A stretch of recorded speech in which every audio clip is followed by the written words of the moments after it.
Hey everyone, welcome back to the channel.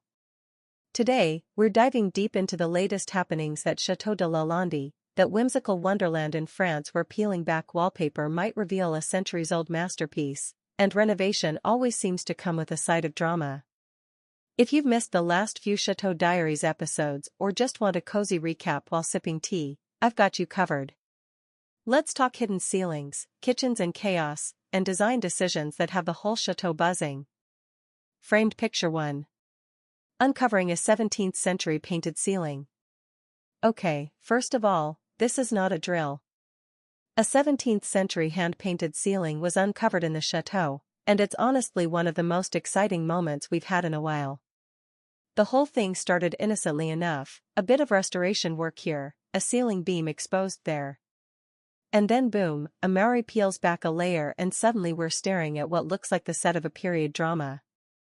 Faded, yes, but still elegant, floral patterns, delicate brushwork, and all of it tucked away above the beams like a hidden treasure map.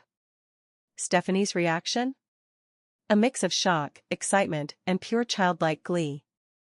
And I get it, this isn't just a ceiling. It's a direct link to the people who lived and loved in that chateau hundreds of years ago.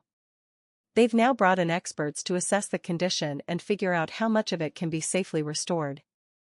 The restoration process won't be quick or easy. There's talk of conserving the existing paint, delicately cleaning it, and possibly recreating missing sections. But one thing's for sure, this discovery has completely changed the way they see that space. It's no longer just another room, it's a piece of living history. Cooking too. Kitchen renovation, a beautiful nightmare. Next up, let's talk about the kitchen. Or rather, the temporary lack of one. In classic chateau fashion, the dream of a new and improved kitchen has come with the reality of total disarray. Walls stripped down to the studs. Dust everywhere. And not a functioning oven in sight. Stephanie's had to get creative with cooking. We're talking hot plates, toaster ovens, and possibly sacrificing small herbs to the renovation gods just to get dinner on the table. Maori, ever the builder with a twinkle in his eye, seems to be loving the chaos, but you can tell the lack of a real kitchen is testing the limits of French country charm.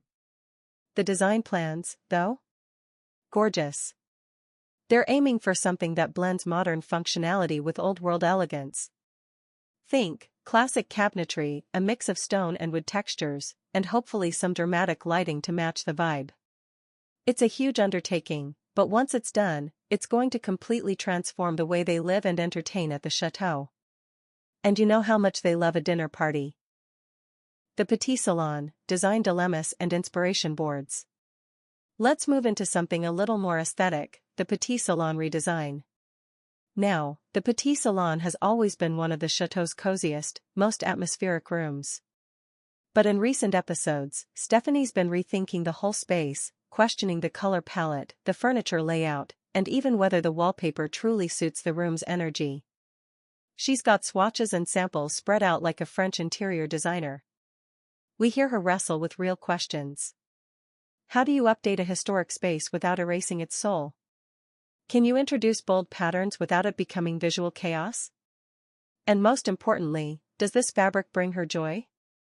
It's fun to watch, because it's not just about picking paint, it's about finding the personality of the room. Will she go full French maximalist? Or lean into softer tones and antique minimalism? Only time, and probably another episode or two, will tell. Herb 4. Everyday Landi, the heart of the series. Of course, the magic of the Chateau Diaries isn't just in the big reveals. It's in the day-to-day moments that make the chateau feel alive. We've had spontaneous garden walks with a glass of wine, serene morning shots of fog rolling over the countryside, and, naturally, the return of our favorite animal co-stars. There's always a cat lounging somewhere it shouldn't be, a peacock strutting with unearned confidence, or a dog wandering into frame just as a Maori tries to explain some structural feature from 1604. There's also something incredibly comforting about seeing how Stephanie and the gang manage small joys and big challenges with humor, heart, and a surprising amount of style. Even during a week without a kitchen, or when plaster starts falling from unexpected places, there's always laughter, creativity, And usually someone wearing an impractically stylish outfit while sanding a doorframe. Movie camera outro, why we love the Diaries.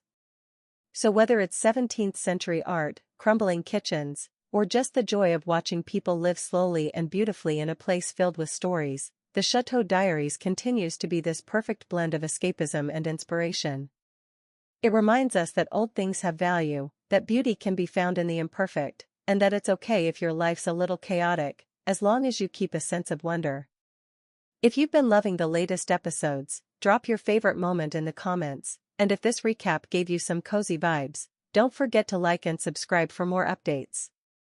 And hey, next time you're staring at your ceiling, maybe check what's behind it. You never know.